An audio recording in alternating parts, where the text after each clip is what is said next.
ഞാൻ വളരെ ആത്മാർത്ഥയോടുകൂടി ഇത്ര നേരം പറഞ്ഞൊന്നും ആത്മാർത്ഥ ഇല്ലാതെയല്ല, എന്നാലും നമ്മുടെ പത്രപ്രവർത്തകയായിട്ടുള്ള സഹോദരി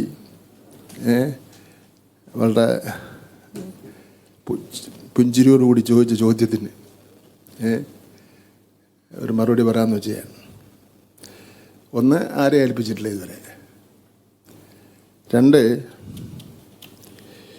ഈ കലോത്സവത്തിലേക്ക് കൂടുതൽ ജനശ്രദ്ധ കൊണ്ടുവരുന്നതിനും കലോത്സവ പ്രതിഭകൾക്ക് പ്രോത്സാഹനം നൽകുന്നതിനും കലോത്സവ വേദിയിൽ സെലിബ്രിറ്റികളെ കൊണ്ടുവരാറുണ്ട്. കൊല്ലം കലോത്സവത്തിൽ പത്മശ്രീ മമ്മൂട്ടി, ശ്രീമതി ആശാ ശരത്ത്, നിഖില വിമൽ തുടങ്ങിയവർ പങ്കെടുത്തിരുന്നു. ശ്രീമതി ആശാ ശരത്താണ് സ്വാഗത ഗാനം ആവിഷ്കാരം ചിട്ടപ്പെടുത്തിയത്.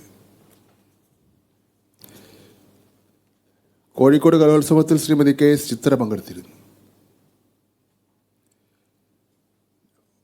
ഓണം വാരാഘോഷത്തിൻ്റെ ഉദ്ഘാടന ചടങ്ങിൽ ശ്രീ ഫഹദ് ഫാസിൽ, ശ്രീ ദുൽഖർ സൽമാൻ തുടങ്ങിയവരെല്ലാവരും പ്രതിഫലം വാങ്ങാതെയാണ് പങ്കെടുത്തിട്ടുള്ളത്.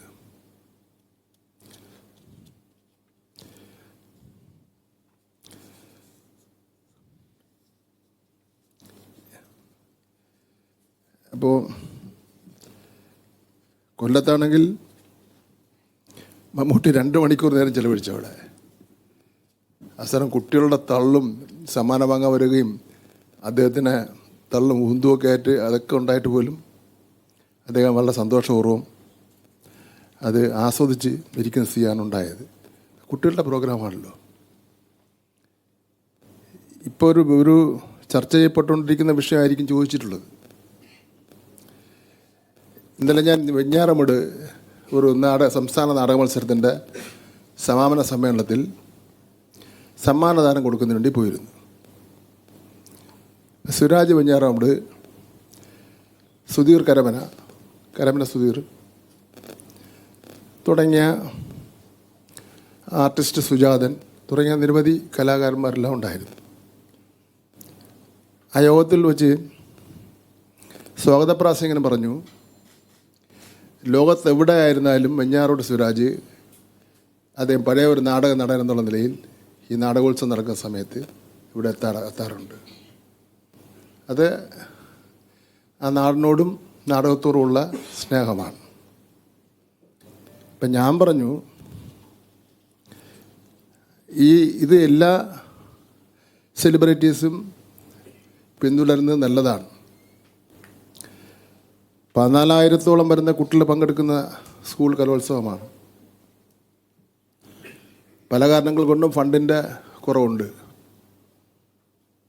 അതിൽ 7 മിനിറ്റ് നേരം നീണ്ടു നിൽക്കുന്ന ഒരു നൃത്താവിഷ്കാരമാണ്. 7 മിനിറ്റേ ഉള്ളൂ. അത് അവതരിപ്പിക്കുന്നതിന് വേണ്ടി ഈ സ്കൂൾ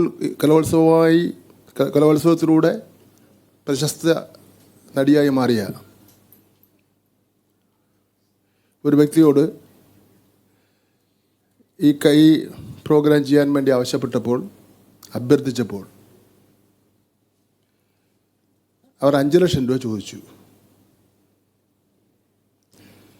ഞാൻ എന്നോടല്ല ചോദിച്ചത്, എൻ്റെ പ്രസ് സെക്രട്ടറി രാജീവിനോടാണ് ചോദിച്ചത്. ഞാൻ മറുപടിയൊന്നും പറഞ്ഞില്ല. അത് പത്രങ്ങളിൽ വന്നു. ഇപ്പോൾ ഒരു സോഷ്യൽ മീഡിയയിലും ചാനലിലൊക്കെ തന്നെ വലിയ ചർച്ചാ വിഷയം ആയിരിക്കുകയാണ്. യുവജനോത്സവത്തിൻ്റെ ലോക പ്രകാശനം നടത്തിയിട്ടേ ഉള്ളൂന്നിപ്പോൾ. ഇനി അങ്ങോട്ട് എത്ര ദിവസം കിടക്കുന്നു? നമ്മുടെ യുവജനോത്സവം ആരംഭിച്ചു കഴിഞ്ഞാൽ നിങ്ങൾക്ക് എന്തൊക്കെ എഴുതാനുണ്ടാവും? അതിനൊക്കെ മറുപടി പറയണ്ടേ? അപ്പോൾ ഇതാണിത് ഉണ്ടായത്. ഞാനൊരു കാര്യം തീരുമാനിച്ചു. എന്തായാലും ഈ സ്കൂൾ കലോത്സവം തുടങ്ങുന്നതിന് മുമ്പ് ആവശ്യമില്ലാത്ത ഈ വിവാദങ്ങളും ചർച്ചയും കുട്ടികളെ നിരാശപ്പെടുന്ന രൂപത്തിലുള്ള ചർച്ചയൊന്നും വേണ്ട. അതൊന്ന് അവസാനിപ്പിക്കേണ്ടതായിട്ടുണ്ട്. ഞാൻ അതുകൊണ്ട് വെഞ്ഞാറമൂടിൽ ഞാൻ നടത്തിയ ഈ പ്രസ്താവന ഞാനങ്ങ് പിൻവലിക്കുകയാണ്. അതോടുകൂടി എല്ലാ ചർച്ചയും അവസാനിച്ചോട്ടെ.